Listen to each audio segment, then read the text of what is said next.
오늘은 밥을요, 표고버섯밥을 지었는데요. 볶음밥 하려고 잘게 썰어 놓은 건데, 이거 밥을 맛있게 짓는 방법은요,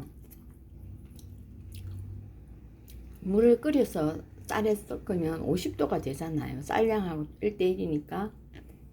그러면 수분을 흡수해서 촉촉하고, 그리고 볶음밥을 할 때는 쌀을 씻어놨다 한 30분 있다가 30분 이렇게 물을 빼고 30분 있다가요, 뜨거운 물을 넣고, 그렇게 여기 저는 올리브 오일, 소금 조금 넣고요, 한 꼬집 넣고, 그리고 강황 넣어서 다시마 넣고 이렇게 밥을 지으면 이것도 볶음밥이 맛있는데요. 맛있어. 저거봤으면 그냥 볶음밥 하려고 그랬는데 애들이 다 자서 오늘은 저 혼자 그냥 무랑 그냥 밥 먹어야 되겠어. 한식. 이렇게 하면 안에는 촉촉하고 밖에는 이게 기름이 코팅이 돼서요. 속촉, 그러니까 쫄깃한 밥이 되거든요. 진짜 맛있어요. 이건 햅쌀이나 묵은 쌀 같은 걸 해도 상관이 없어요. 그래서 이렇게 해서 김밥 싸면 진짜 맛있거든요. 대박. 그리고 쌀뜨물, 마지막 쌀뜨물은 저는 받아뒀다가요, 저는 된장국 이런 국 끓이는데, 여러 국 끓이는데 사용하는데, 미역국 끓일 때도 사용하고 다른 국에 사용하고요. 쌀 씻은 물은, 쌀뜨물은요, 이건 저는 끓여서 따뜻하게 해서 생선 해동할 때, 그러면 물이 따로 필요 없거든요. 생선 해동할 때 사용하면 아주 좋아요. 소금 넣고 뭐 식용유 넣고 이런 거 안 해도 되니까 그냥 요거 끓여서 해동을 시키면 아주 편리해요. 냄새도 잡고요. 해동하면 부드러운 수분 촉촉하게 되거든요. 오늘은 순두부 넣고 좀 다시마 멸치 액젓 넣고 마지막 이 쌀뜨물에 순두부 넣고요. 원래 계란국 끓이잖아요. 오늘은 대신 계란이 없어서 순두부국을 끓일 거예요. 순두부 유통기한이요, 이렇게 있는데 좀 지났죠. 근데 이게 소비기한은 이게 오픈만 하지 않으면 소비기한은 써도 상관이 없더라고요. 그래서 저는 순두부는 이게 단백질이잖아요. 콩단백질. 그래서 저는 이거는 그냥 6개 사놓고 수시로 사용을 합니다. 김치찌개, 된장찌개 대신에 두부 대신에 사각두부 대신에요. 김치찌개, 김치찜, 두부, 된장찌개 이렇게 넣어도 맛있더라고요. 아주 저렴하고 그리고 수분이 많잖아요. 순두부가 그냥 두부보다. 그래서 저는 애정합니다. 한식. 이 명태 무침도요, 여기에 50도 물을 조금 부어서 하면 이 안에 수분이 없거든요. 촉촉하고 쫄깃쫄깃해 맛있게 되더라고요. 수분과 유분 넣고요. 그리고 다진 마늘, 파, 청양고추를 조금 더 추가해서 먹으면, 고추장도 조금 더 추가하면 훨씬 맛있더라고요. 이거는 요즘 냉면이나 이렇게 명태 무침이 냉면 위에나 비빔면 위에 이렇게 넣어도 맛있거든요. 아니 좀 퍽퍽한 느낌이 있어요. 그러니까 어쨌든 물 조금 넣으면 쫄깃쫄깃하게 되니까 제가 너무 좋아하는 거예요. 그러니까 제가 그 뭐지? 무슨 해지? 그 냄새 나는 해 있잖아요. 너무 맛있어. 그 비빔국수 해 먹어야 되겠네. 육류 단백질보다 저는 해산물 단백질을 애정합니다. 그냥 채식은 불가능하니까 맛있어. 이런 젓갈류 있잖아요. 젓갈류도 고추장 넣고요, 물엿 조금 넣고 마늘 좀 넣고 깨소금 조금 추가해서 먹으면 그냥 집에서 한 것처럼 맛있거든요. 이건 낙지젓인데요. 낙지젓이 이렇게 낚시가 좀 크게 들어간 것도 있네요. 보니까 이거는 이런 국수하고 비벼도 맛있겠죠. 비빔밥에도 맛있더라고요. 조금 짜긴 한데요. 짜니까 채소들 많이 곁들여서 먹으면 그 짠 농도를 낮출 수 있잖아요. 젓갈류를 피할 게 아니라 이게 덜 짜게 먹는 방법을 강구하면 이 부재료들을 많이 섞으면 덜 짜지잖아요. 농도가 떨어지잖아요. 요즘 또 짜게 그렇게 나오지도 않더라고요. 저 마늘하고 청양고추하고 고추장도 조금 섞은 것 같아요. 이렇게 하면 참기름도 넣고 이렇게 하면 맛있어요.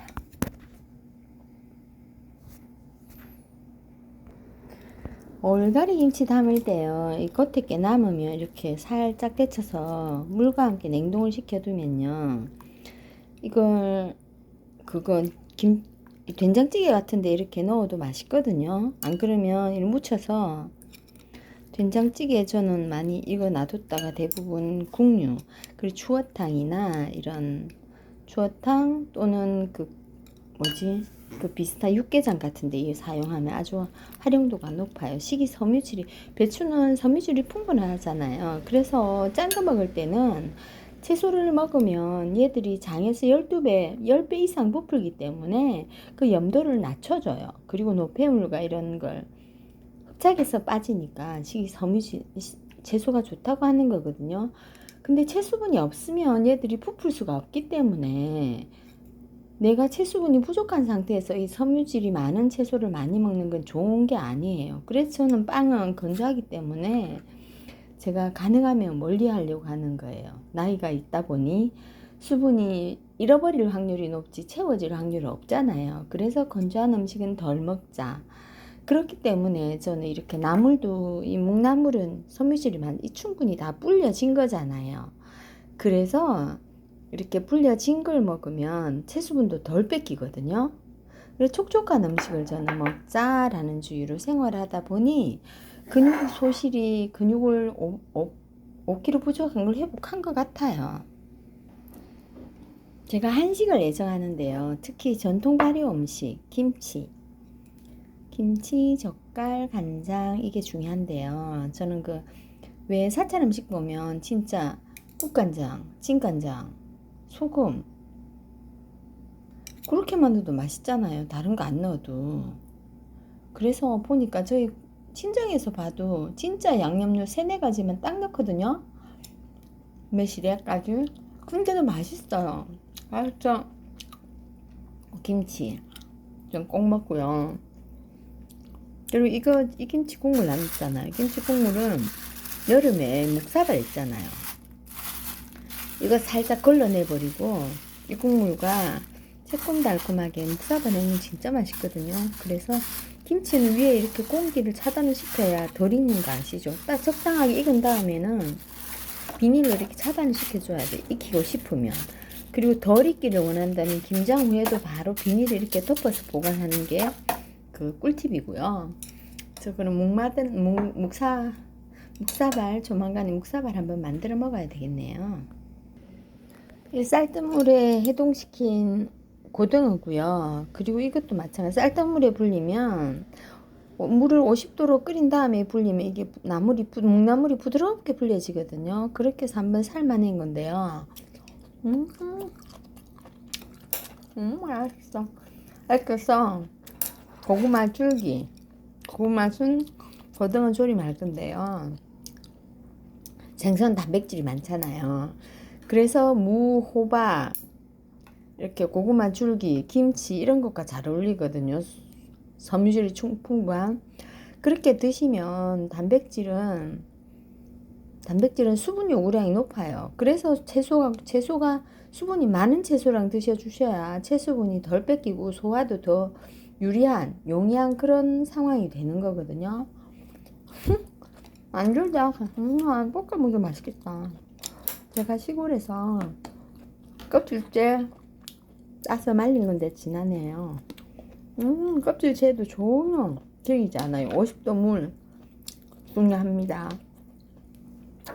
묵나물도 그렇게 한 거거든요. 그래서 겨울에는 묵나물을 많이 먹는 게 옛날 우리 그랬잖아요. 그래서 오늘은 고등어 조림도 할 거고요. 국물 국물이 없을 경우에 볶음밥, 비빔밥 이런 경우에는 계란국, 슴슴한 된장 미역국, 뭐 이렇게 순두부국 이런 걸 곁들이면 좋은데요. 저는 그렇게 물기가 없는 음식을 먹을 때는 저는 이 누룽지를 물을 끓여서요. 전자레인지에 4분 뜨거운 물을 넣으니까 4분만 하면 딱 누룽지가 이 숭늉이 되더라고요. 조금 몇 조각 넣고 그렇게 끓여서 드시면 수분이 보충이 되니까 덜 스파게티 이런 거 스파게티도 숭늉이 어울리긴 해요. 부침개 전 같은 거 할 때도 저는 항상 숭늉을 곁들이거든요.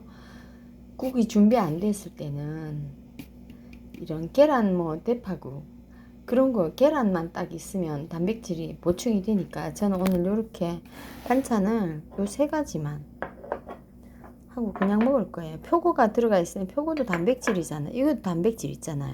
단백질을 굳이 많이 챙겨 먹어야 된다 생각을 할 필요가 없는 것 같더라고요. 나물에도 단백질이 많거든요. 묵나물은 이만큼 오랫동안 묵나물이 이렇게 삶고 씻고 해도 괜찮다는 얘기, 여기 단백질이 많다는 얘기예요.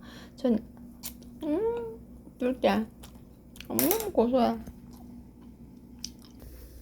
이렇게 새우젓도 이렇게 산소를 덜 접촉하게 이렇게 비닐을 덮어두면요, 산화가 덜 되거든요. 산소하고 접촉이 되면 산화가 되니까 산소에 접촉되는 부분을 최대한 줄이는 게 산화 예방법이에요. 그래서 우리 피부가 빨리 산화가 되나봐. 이렇게 새우젓도 넣고요. 저는 멸치 액젓도 넣거든요. 새우젓 예전엔 춘젓을 담았는데 그냥 적게 먹자는 주의로 그냥 사 쓰고 있습니다. 이렇게 순두부를 넣고요. 저는 쪽파를 넣었거든요. 이 쪽파 넣어도 되고, 쪽파는 전 남으면 그대로 냉동시켜요. 3등분해서. 대파도 마찬가지고, 다 못 먹으면 바로 냉동시켜서 대파, 쪽파, 청양고추, 홍고추는 다 냉동시켜 두면 아주 유용해요. 마늘 다진 것도 마찬가지. 이렇게 해서 요 된장이라 치면 된장찌개도 되겠죠. 이렇게 해서 이 쪽파 없으면 부추 있으면 부추를 잘게 썰어서 대신 넣어도 되고요. 대파는 넣어도 되겠죠. 이렇게 해서 국을 전 여기 멸치 액젓하고 국간장 넣었거든요. 아무래도 채식을 많이 하려고 하는데 완전 채식은 힘들잖아요. 조미료식으로 멸치 액젓이나 까나리 액젓이 있어야 감칠맛을 내더라고요. 저는 살짝 2% 부족하면 멸치 액젓, 까나리 액젓, 새우젓 그 3개 정도로 번갈아가면서 넣으면 맛있어요. 역시 새우젓하고 멸치 액젓의 합이 짱 먹어요. 그리고 마지막에 후추로 하면 모든 국에 비빔밥, 볶음밥 좋다. 고기 먹을 때 특히 고기는 도축할 때 혈액을 수분을 다 빼냈잖아요. 그래서 먹을 때 국물이 우리는 김치찌개, 된장찌개 이런 걸 먹는데요. 그래서 슴슴한 이렇게 동치미 같은 걸 같이 먹거나 이렇게 이런 국을 곁들이면 묵사발 같은 걸 곁들여도 되고요. 훨씬 건강한 먹거리, 내 체수분을 지키는 식사법이 됩니다. 저는 빵밥 중에 쌀, 빵떡, 촉촉한 떡을 추천합니다. 식사 대신으로 떡은 먹어도 되더라고요. 근데 빵은 먹으면 저는 항상 긴장을 하면서 그 다음에 물을 많이 먹어야 된다는 그런 생각을 하면서 먹거든요. 그리고 빵에는 요즘 이 소스 같은 게 특히 많이 들어가잖아요. 피자부터 시작했어요. 그 소스류도 다 수분이 필요한 거거든요. 그래서 맛있다. 좋아하시면 청양고추 하나 추가하셔도 됩니다. 저는 오늘 이걸로 끝.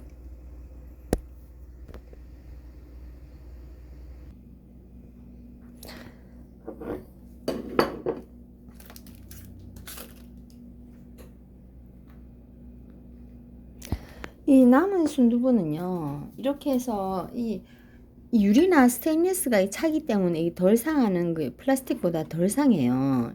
참기가 오래 있기 때문에.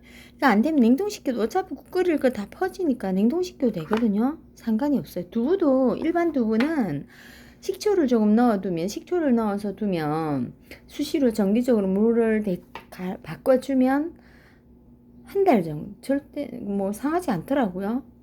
그렇게 해서 드시면 됩니다. 저는 요걸 국을 자주 먹기 때문에. 이거는 그냥 양념을 끼얹어서 그냥 양념만 끼얹어서 먹어도 맛있거든요. 순두부는. 그렇게 해서 오늘 저는 요렇게 식사 준비가 되어서 간단하게 소식. 이 김치 담을 때도 온갖 양념 다 들어가는 거 아시죠? 그래서 종합영양제. 여기도 들깨부터 시작해서 국간장, 멸치액젓 다 들어갔거든요. 여기도 젓갈도 실제로 짜다고 하지만 뭐 어떤 음식과 이걸 채소 많이 비빔밥으로 먹거나 비빔면을 먹으면 그렇게 문제될 게 없죠. 조금씩만 먹으면. 많이 먹어서 문제인 거죠. 그리고 땀을 많이 흘려서 염도를 배출을 시키면, 그리고 체수분이 많으면 혈중 수분 비율이 높으면요 염도가 낮을 거 아니에요. 내 체수분이 적어지면 당연히 혈중의 염, 당, 지질이 올라가는 거예요. 그래서 체수분을 확보하는 것이 저속노화, 역노화의 비결이라고 하는 거거든요. 그리고 체수분을 확보하는 방법은 내 키를 유지하는 거, 체형을 유지하는 거예요. 근육량, 인바디 검사에서 체수분량, 그걸 감소하지 않게 유지하는 게 중요합니다. 왜냐하면 지방은 수분이 20%밖에 안 돼요. 근데 근육은 수분이 75%거든요. 그래서 근육의 75%가 수분이 되는지, 내 근육의 근육량을 봐서 거기서 75%가 수분인지 아닌지를 확인해 보시면 내 몸에서 수분이 부족한가 아닌가를 체크하실 수 있는 방법이에요. 참, 그리고 오늘같이 쉬는 날, 내가 일하는 날과 쉬는 날은 활동량이 다르잖아요. 한마디로 신진대사율, 내가 소비하는 에너지 칼로리가 달라요. 그렇기 때문에 쉬는 날은 적게 움직인 날은 적게 드셔야 되고요. 많이 움직인 날은 많이 먹어야 되고, 이 음식량, 식사량을 그렇게 조절하셔야 돼요. 쉬는 날 우리 대부분 외식을 해서 엄청 먹잖아요. 그러면 쓰지 못한 에너지는 지방으로 저장이 됩니다. 내 몸이 감당할 수 있을 만큼 들어가야 배출 시스템이 원활하게 되거든요. 과하게 먹어버리면 그 배출 시스템이 계속 정체가 생겨서, 그래서 지방으로 쌓이고 비만, 과체중 비만으로 올라가는 거거든요. 그래서 움직이는 양, 활동량, 뭐 간헐적 단식 뭐 이런 게 중요하지 않아요. 내 몸에 쌓여 있는 내가 알잖아요. 얼만큼인지 그걸 봐서 진짜 꼬르륵 소리가 날 때, 비만인 경우는 꼬르륵 소리가 날 때 먹으면, 날 때 먹는 게 정석인데 그때 먹어버리면 살은 안 빠져요. 꼬르륵 소리가 날 때부터 이제 살이 빠진다 생각하시고 그때부터 살 빠지는 시기거든요. 그래서 살 빼기는 어려운 거예요. 이 현대 꼬르륵 소리 듣는 사람이 있기는 할까요? 저도 듣고 꼬르륵 소리 듣고 밥 먹는 경우가 거의 없어요. 그래서 그냥 소식을 하는 겁니다. 그냥 진짜 고프다, 물 마시고 레몬즙으로 물을 마시고요. 그 다음에 진짜 쉬는 날은 한 끼, 두 끼, 안 움직이는 날은 소식 하셔야 합니다.